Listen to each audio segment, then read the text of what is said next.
Hello and welcome to the profession 365। दोस्तों आज हम बात करेंगे लॉस एंजलिस की ताज़ा तरीन हालात पर, क्या चल रहा है वहां पर और अब तक की क्या अपडेट है, डोनाल्ड ट्रंप क्या क्या कर चुके हैं इस मामले में, और सरल भाषा में सिंपल शब्दों में समझने की कोशिश करते हैं। दोस्तों धीरे धीरे ना जो प्रोटेस्ट शुरुआत में जो छोटा था अब ये बहुत बड़ा हो चुका है। लोग इमिग्रेशन डिटेंशन सेंटर के बाहर इकट्ठा हो चुके हैं और ये प्रोटेस्ट अब सिर्फ एलए तक नहीं रहा दोस्तों, ठीक है। ये जो प्रोटेस्ट है ना लॉस एंजलिस तक नहीं रहा बल्कि न्यूयॉर्क, शिकागो, ऑस्टिन, डल्लास और तंपा तक फैल चुका है। लेकिन प्रेसिडेंट डोनाल्ड ट्रंप जरा सा भी यहाँ पर सॉफ्ट होने की कोशिश नहीं कर रहे हैं। वो कोई कॉम्प्रोमाइज नहीं कर रहे इस मामले में। बिल्कुल सही सुना आपने, उल्टा वो और ज्यादा सख्त बनने की कोशिश कर रहे हैं इस प्रोटेस्टर्स के मामलों में। नाउ अगर मैं प्रेजेंट एलए की हालत बोलूं तो वहां पर क्या चल रहा है देखिए। डाउनटाउन एरियाज में ना डिटेंशन सेंटर्स और कोर्ट हाउसेस के बाहर बहुत सारे लोग प्रोटेस्ट कर रहे थे। सिक्योरिटी फोर्सेस भी वहां पर मौजूद है और उन्होंने प्रोटेस्टर्स को पीछे ढकल दिया है। जी हाँ, वो लोग ने प्रोटेस्टर्स को पीछे ढकल दिया है। सीन्स ऐसे आ रहे हैं कि एक तरफ प्रोटेस्टर्स का ग्रुप है और दूसरी तरफ फुल्ली किटेड राइट पुलिस का ग्रुप है, मिलिट्री का ग्रुप है और अब तो नेशनल गार्ड भी आ चुकी है इस खेल में। ये रिजर्व मिलिट्री फोर्स है और इनके साथ अब एक्टिव ड्यूटी मेरिन्स भी एलए पहुंच गई है। जी हाँ, यूएस मेरिन्स भी यहाँ पर एलए पहुंच चुकी है। क्या आप सोच सकते हैं दोस्तों? इमेजिन करिए, कुछ प्रोटेस्टर्स को रोकने के लिए 4000 नेशनल गार्ड, 700 मेरिन्स और 800 से ज्यादा एक्स्ट्रा पुलिस ऑफिसर्स यहाँ पर एलए की सड़कों पर आ चुकी है। सोचिए, ये बहुत बड़ा नंबर है दोस्तों।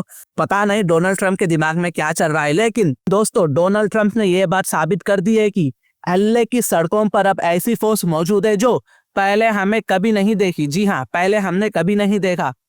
प्रेसिडेंट डोनाल्ड ट्रंप का कहना है कि ये जरूरी था, ये बहुत ज्यादा जरूरी था, क्योंकि डोनाल्ड ट्रंप को यहाँ पर खतरा महसूस हो रहा था कि ये प्रोटेस्टर्स यहाँ पर बगावत करने की कोशिश करेंगे। जी हाँ, ये प्रोटेस्टर्स यहाँ पर बगावत करने की कोशिश करेंगे। लेकिन क्या सच में ऐसा था दोस्तों?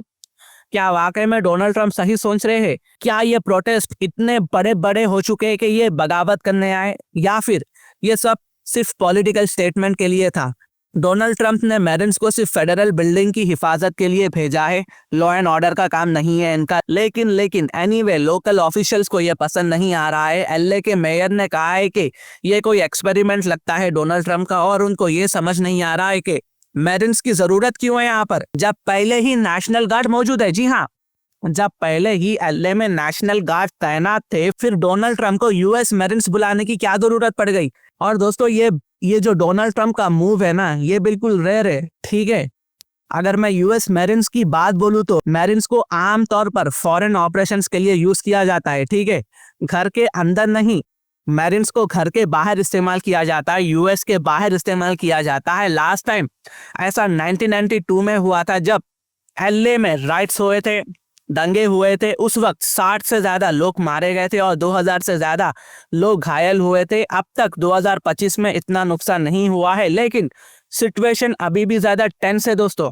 और ये सब एलए तक नहीं है दोस्तों, बल्कि और भी जगहों पर यह प्रोटेस्ट फैल चुका है। ऑस्टिन में भी पुलिस और प्रोटेस्टर्स के बीच झगड़े हुए हैं और टीयर गैस भी यूज किया गया है। एलए की सिचुएशन अगर शांत हो गई ना तो बाकी जगहों पर भी हो सकता है कि मामला शांत हो जाए। लेकिन अगर एलए में आग भड़कती है तो यूएस के दूसरे शहरों में भी ये आग भड़क सकती है। तो दोस्तों हालत बहुत ज्यादा क्रिटिकल है एलए की। यूएस को यहाँ पर सोच समझ के कदम उठाना पड़ेगा। अगर एक भी चिंगारी आगे बढ़ी ना दोस्तों, ये पूरा आग बन सकती है। तो देखना होगा कि आने वाले समय में डोनाल्ड ट्रंप क्या कदम उठाते हैं। तो ये कुछ अपडेट्स थी जो मैंने आप तक लाया है। अगर मेरी वीडियो इन्फॉर्मेटिव दिखे तो इंटरनेशनल अफेयर्स के लिए आप मेरे चैनल को सब्सक्राइब कर सकते हैं। Thank you for watching, thank you for listening and I always say God bless you all.